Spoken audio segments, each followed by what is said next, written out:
Assalamualaikum warahmatullahi wabarakatuh. Sahabat Mumtana, sebelum menyimak kisah cerita hari ini, saya sarankan untuk menulis sholawat kepada Nabi di kolom komentar. Semoga sholawat kita menjadi penolong kita kelak di padang mahsyar. Kami doakan semoga kalian mendapatkan rezeki yang barokah dan diberi kemudahan oleh Allah Subhanahu wa Ta'ala dalam menjalani kehidupan sehari-hari. Namanya Arka, seorang bocah laki-laki berusia 15 tahun yang memilih hidup sendiri di rumah kayu kecil di ujung gang sempit, peninggalan mendiang neneknya. Rumah itu reot, dindingnya lapuk, dan atapnya bocor di sana-sini. Tapi bagi Arka, rumah itu adalah satu-satunya tempat yang ia punya. Satu-satunya sudut dunia yang memberinya kehangatan meski tak lagi punya keluarga.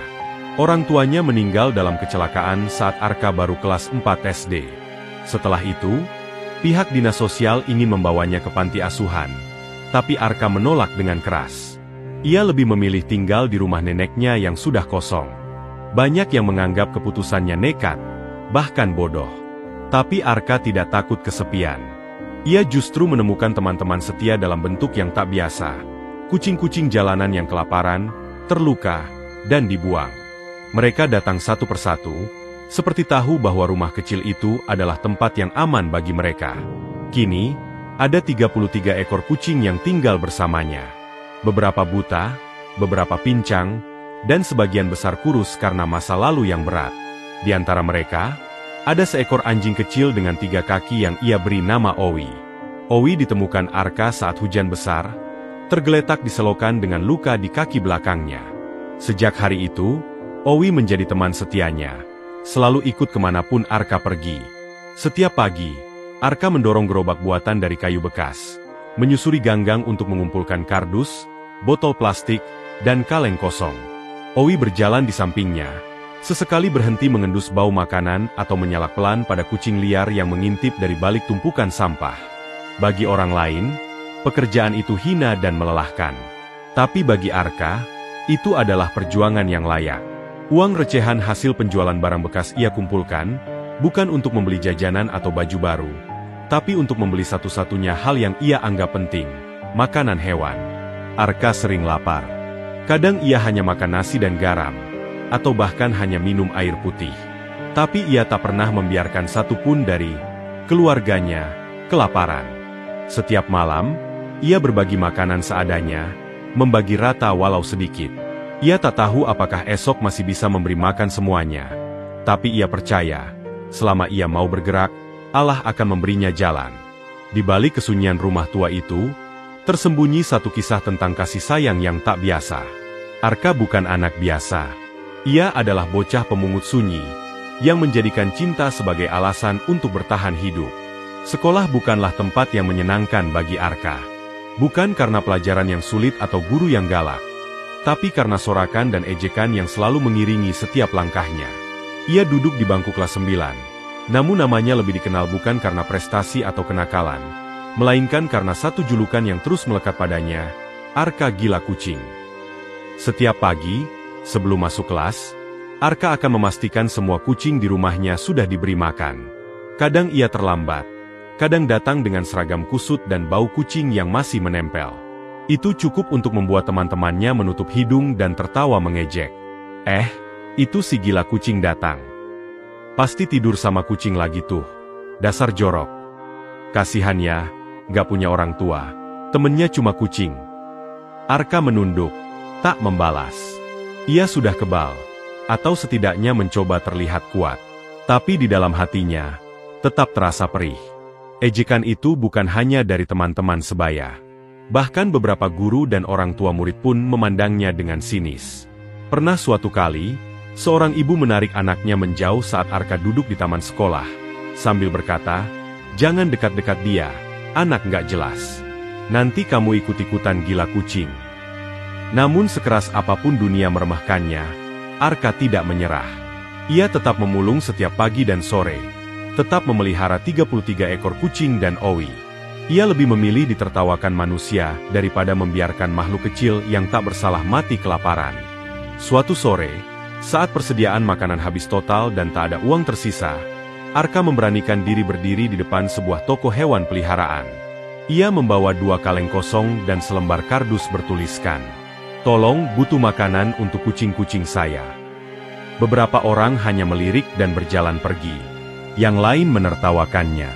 Seorang perempuan muda keluar dari mobil mewah, menyipitkan mata dan mengambil ponsel. Ia merekam Arka diam-diam sambil berkomentar, "Ngemis buat kucing? Dasar bocah aneh." Kemudian ia tertawa keras dan pergi meninggalkannya. Arka tidak menangis saat itu. Ia hanya berdiri diam, memeluk kardus yang kosong, dan mencoba menahan suara perutnya yang lapar. Malamnya, ia kembali ke rumah dengan tangan hampa. Ia mengelus kepala Owi, lalu membagi sisa nasi kemarin dengan air hangat yang ia masak di tungku kecil. Kucing-kucing itu tetap mendekat, mengelilinginya, seolah tahu bahwa Arka telah berusaha sebisanya.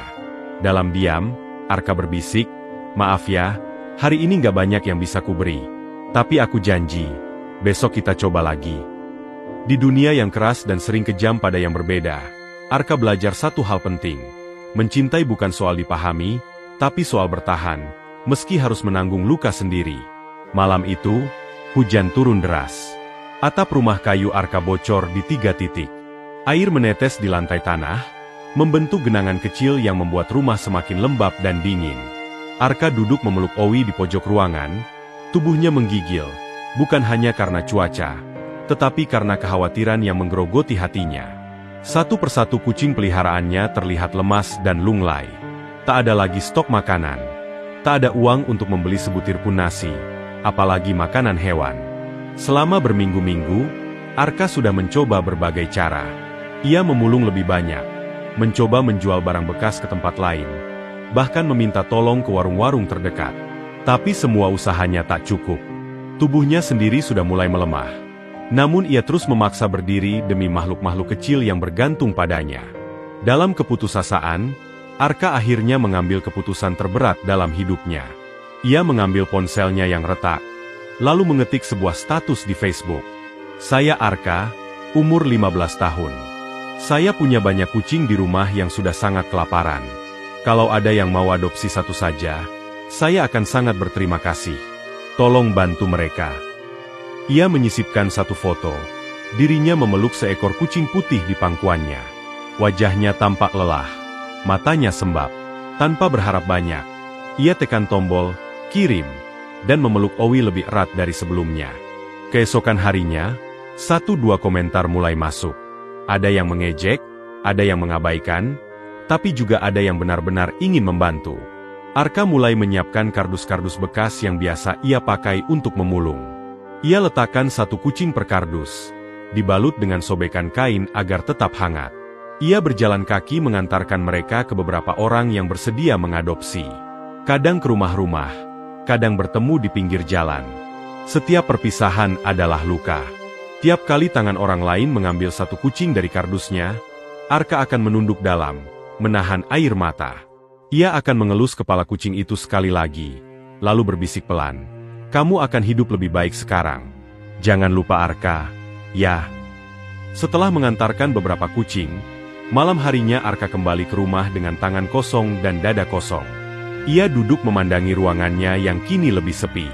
Meja kecil di sudut ruangan itu dulu penuh kucing yang berebut tempat. Sekarang kosong. Hanya ada Owi dan beberapa kucing lain yang masih ia pertahankan karena terlalu tua atau sakit untuk diadopsi. Arka menatap langit-langit rumah yang bocor, lalu menarik napas panjang. "Apa ini yang terbaik?" bisiknya dalam hati. Ia tahu ini bukan akhir. Tapi kehilangan itu terasa seperti potongan jiwanya ikut tercabut.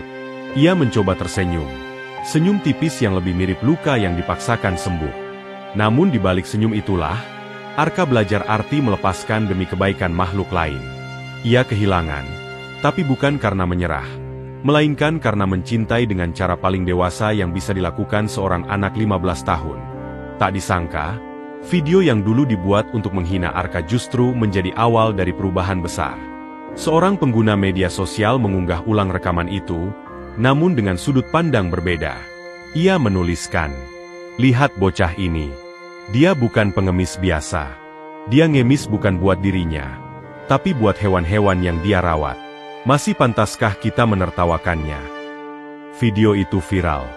Dalam waktu 2 hari, ribuan komentar membanjiri postingan tersebut. Banyak yang tersentuh, banyak yang merasa bersalah pernah menertawakan anak-anak seperti Arka. Salah satu yang melihat video itu adalah Kak Reno, admin komunitas penyelamat hewan terlantar di kota itu. Tanpa menunggu lama, ia menghubungi Arka lewat pesan pribadi. Dalam seminggu, rumah Arka yang dulu sunyi tiba-tiba ramai. Wartawan datang membawa kamera. Para relawan berdatangan dengan karung makanan kucing, pasir, vitamin, dan kandang baru. Bahkan ada dokter hewan yang datang memeriksa Owi dan kucing-kucing lain secara gratis.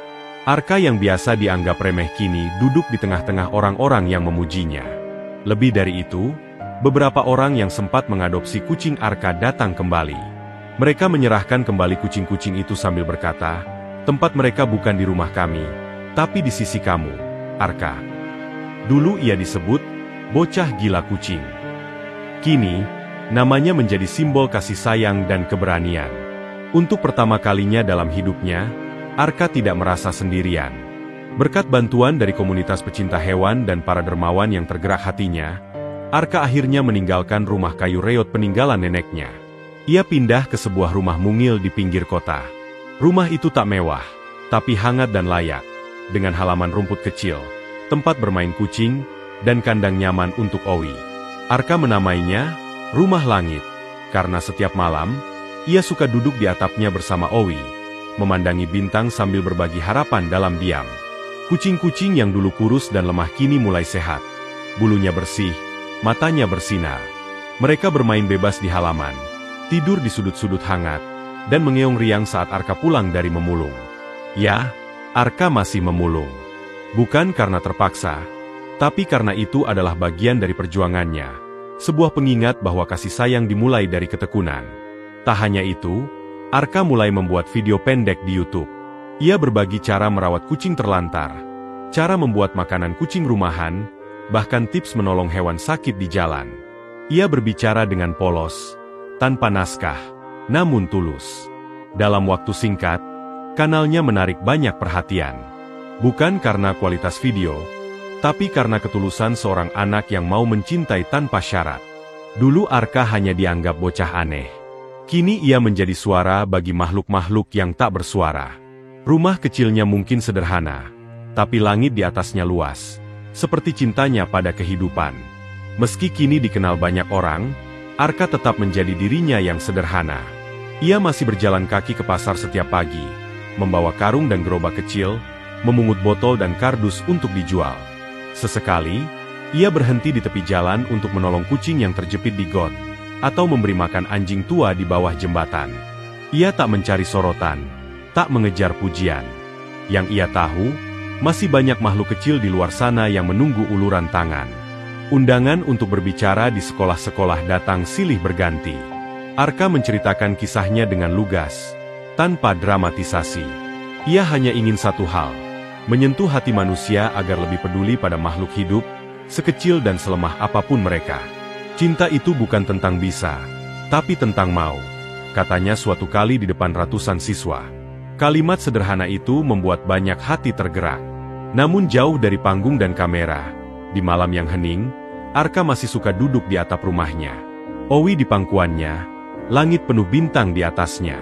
Dalam kesunyian itu, ia bicara pelan, bukan untuk didengar siapa-siapa, tapi untuk meyakinkan dirinya sendiri. Kita nggak hebat. Why? Kita cuma orang-orang kecil yang nggak tega lihat penderitaan terus dibiarkan. Dan di bawah langit luas itulah, Arka memilih terus berjalan, di jalan sunyi yang tak banyak dilalui orang, namun penuh makna bagi mereka yang tahu cara mencintai dengan diam-diam.